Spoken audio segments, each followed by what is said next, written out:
Au début du XVe siècle, le Maroc était sous la domination de la dynastie mérinide, et Ceuta était l'un des ports commerciaux et militaires les plus importants, dominant le détroit de Gibraltar et constituant un lien vital entre la mer Méditerranée et l'océan Atlantique. Ceuta était un centre névralgique du commerce maritime et de la défense des côtes marocaines, ce qui en faisait une cible pour les puissances européennes émergentes. Le 21 août 1415, le roi Jean Ier du Portugal mena une importante campagne navale contre Ceuta, accompagné de ses fils, dont le prince Henri le Navigateur. Après une bataille qui se solda par la prise de la ville par les forces portugaises, Ceuta devint la première base européenne permanente sur la côte marocaine, marquant le début d'une nouvelle phase de l'expansion portugaise au-delà de l'Europe. Suite à la chute de Grenade en 1492, l'Espagne poursuivit son expansion le long des côtes du Maghreb. Le 17 septembre 1497, les forces espagnoles s'emparèrent de Melilla, profitant des difficultés que rencontrait la dynastie ouattacide. Avec l'avènement de la dynastie saadienne, le Maroc commença à recouvrer son unité politique et militaire. L'ascension de la dynastie saadienne débuta en 1510 lorsque Qaïm Biamala fut nommé chef des tribus de la plaine du Souss, en résistance contre les Portugais qui occupaient Agadir et d'autres villes côtières.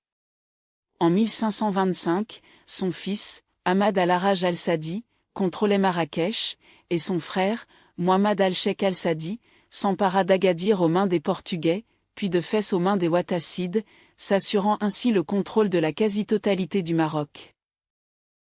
Il ne parvint cependant pas à reprendre Ceuta ni Melilla. Après l'assassinat de Muhammad al-Sheikh al-Sadi par les Ottomans en 1557, son fils, Abdallah al-Ghalib, monta sur le trône et son règne fut marqué par une paix relative. Sous le sultan Moulay Ismaïl, le Maroc entra dans une période de reconstruction de l'État et de renforcement militaire. Malgré le siège militaire le plus long de l'histoire, qui dura environ 33 ans, de 1694 à sa mort en 1727, le sultan Moulay Ismaïl ne parvint pas à libérer Ceuta en raison d'une conjonction de facteurs militaires, géographiques et politiques.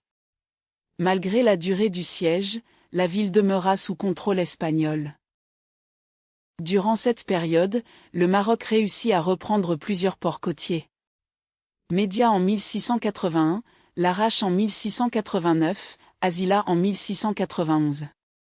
Ces victoires contribuèrent à renforcer la souveraineté marocaine sur une partie importante de son littoral. Le sultan Sidi Mohamed Ben Abdallah poursuivit sa politique de modernisation de l'État et de développement des ports marocains. Il s'appuya également sur la diplomatie, en plus de la force militaire, pour gérer ses relations avec les pays européens. Malgré les revendications constantes du Maroc sur Ceuta et Melilla, les deux villes restèrent sous contrôle espagnol. Depuis l'accession au trône du roi Mohamed VI en 1999, le Maroc considère officiellement Ceuta et Melilla comme faisant partie intégrante de son territoire, tandis que l'Espagne les perçoit comme des enclaves espagnoles. Cette question continue d'être débattue dans le cadre des relations bilatérales et du droit international. La question demeure. Pourquoi les Européens tiennent-ils tant à occuper Ceuta et Melilla? L'Espagne et l'Europe maintiennent leur emprise sur ces villes pour d'importantes raisons stratégiques et géopolitiques. Parmi celles-ci figure leur rôle de seule porte d'entrée terrestre de l'Europe vers l'Afrique, leur contrôle du trafic maritime et leur capacité à surveiller les migrations et la sécurité régionale. Ces deux villes constituent le seul lien terrestre direct entre le continent africain et l'Union européenne, ce qui leur confère un poids géopolitique particulier en matière de contrôle des frontières. La situation géographique de Ceuta et Melilla, dominant le détroit de Gibraltar et la côte méditerranéenne, permet à l'Europe de surveiller les mouvements des navires commerciaux et militaires et de sécuriser les voies de navigation essentielles. L'Espagne considère ces villes comme une première ligne de défense pour limiter l'afflux de migrants irréguliers et contrôler la pression migratoire vers l'intérieur de l'Europe. Les racines de ce contrôle remontent au XVe siècle pour Ceuta, 1415, et au XVIe siècle pour Melilla, 1497. La présence de Madrid dans ces villes est devenue une réalité administrative et politique à laquelle la ville refuse de renoncer au nom de sa souveraineté nationale. Ces deux villes constituent des bases avancées pour la pêche, le commerce et offrent un accès stratégique aux marchés africains.